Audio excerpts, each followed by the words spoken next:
Assalamualaikum warahmatullahi wabarakatuh. Kembali lagi di channel Nasihat Kehidupan Misteri.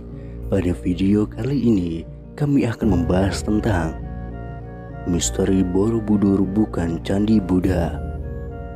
Kapan dan siapa misionaris atau pendakwah Hindu Buddha yang terlahir di India pada masa pra-Islam masuk ke Nusantara, sehingga situs-situs di Nusantara disebut berdasar pada salah satu ajaran India, bahwa benar Hindu atau Buddha berasal dari India, dan tidak benar situs-situs di Nusantara Indonesia berdasarkan Hindu Buddha. Sejatinya yang tergambar di situs-situs idola ajaran yang mendasari lahirnya Hindu Buddha di India. Pahami ini, Vana Cakapala kini terpublikasi bernama Borobudur. Ada 160 panel pada relief dasar Borobudur yang kini tidak diekspos bahasa dan ajaran yang mendasarinya asli ajaran leluhur kita, bukan dari India. 12 kata swarga bukan nirvana atau nibbana, dan kata yang lainnya adalah kusala dharma Bhai Jaina dan Mahe Cakya. Ini membuktikan bahwa di tanah inilah ajaran dharma original berawal dan berasal, kini tersimpan sempurna di Bali, di masa lalu yang dibawa leluhur kita kaum Saka atau Arya keluar Nusantara Indonesia. Raffles menamakan bangunan megah ini dengan nama Borobudur karena anggapan di dekat situs ada desa Bore. Faktanya tidak ada desa yang namanya Bore. Budur dalam bahasa Jawa berarti purba, arti budur atau bidur dalam bahasa Jawa itu bisul. J.G. Kasparis, filolog Belanda, menulis dalam disertainya 1954 memperkirakan pembangunannya sekitar tahun 824 Masehi. Ini perkiraan, bukan hasil kesimpulan berdasarkan penelitian ilmiah akademis. Kitab-kitab yang katanya mendasari desain rancangan bangunan ini adalah Silva Sastra dan Vastu Sastra dari India.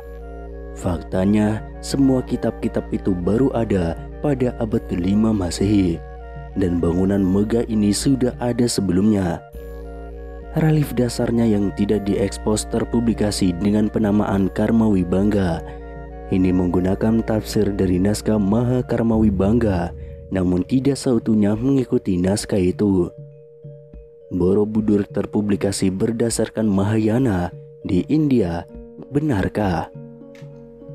Para peziarah Tiongkok dari Fahian tahun 399 sampai 414 Masehi sampai dengan Ising tahun 671 sampai dengan 695 Masehi datang ke Nusantara terdahulu untuk belajar, bukan membawa Buddhisme dari negaranya lalu disebarkan ke sini. Penggalian yang paling penting oleh para sarjana Buddhis Indonesia adalah konsep ketuhanan dalam Buddhisme yang diadopsi dari berbagai penelitian teks-teks kuno dan buku Sanghyang Kamahyanikan, ajaran leluhur bangsa Indonesia, yaitu konsep Hyang Widi Tunggal, dan atas dasar salah satu inilah negara memasukkan Buddha menjadi salah satu agama resmi negara. Ketika Biku Asin Jinarkita mencetuskan ide mengadakan upacara Trisuci Waisak secara nasional di Borobudur pada 22 Mei tahun 1953, mulai saat inilah terpublikasi Borobudur berdasarkan Mahayana. Seorang bikuni yang juga akademisi Thailand menyimpulkan hanya 50% yang berkesesuaian dengan biografi Siddhartha Gautama, dan selebihnya tidak paham. Di Nusantara pada abad ke-4 Masehi sampai dengan ke-7 Masehi tidak tercatat misionaris India datang ke Nusantara. Peziarah Tiongkoklah yang datang ke Nusantara adalah untuk belajar dan mencatat ajaran dharmik original yang telah ada lama di Nusantara, bukan membawa ajaran dari negerinya lalu disebarkan ke Nusantara. Peziarah Tiongkok yang datang ke Nusantara untuk belajar dan mencatat ajaran Nusantara yang lalu dibawa ke negerinya. Fahuan tahun 337 sampai 422 Masehi, catatan perjalanan diterjemahkan dan diberi catatan oleh Korean Recension dari teks bahasa Mandarin oleh James Lake. yang dilihat Fahuan bangunan dengan patung di dalamnya. Di samping pohon besar adalah situs mendut. Pada tahun 399 sampai 414, Fahuan dalam perjalanannya di Suwarnadwipa mencatat mengikuti sungai Ponai, yaitu adalah sungai Panai Kampar, di tempat di mana para pelajar pernah tinggal di situ dan melakukan gerakan belajar memutar mengelilingi tope atau stupa. Juga 4 guru duduk di 4 sudut tempat ini menara telah didirikan. Kemudian Ising atau Yijing tahun 671 sampai 695 Masehi. Pengelana asal Tiongkok yang datang ke Nusantara 3 kali berangkat dari Guangzhou, berlayar 20 hari selama 10 tahun di Sriwijaya, yaitu tahun 685 sampai 695 Masehi. Ia tinggal selama 6 bulan di Sriwijaya, 2 bulan di Melayu untuk belajar. Di Suwarnadwipa, Nusantara, pada masa yang lebih tua lagi, jauh sebelum zaman Veda, yakni 6500 sebelum Masehi, telah ada ajaran yang dianut, yaitu Dharma, ajaran asli Nusantara, kaum Saka, nenek moyang kita. Disinilah sumber awal ajaran dharmik original. Kemudian pada era setelahnya tercatat para tokoh pelopornya.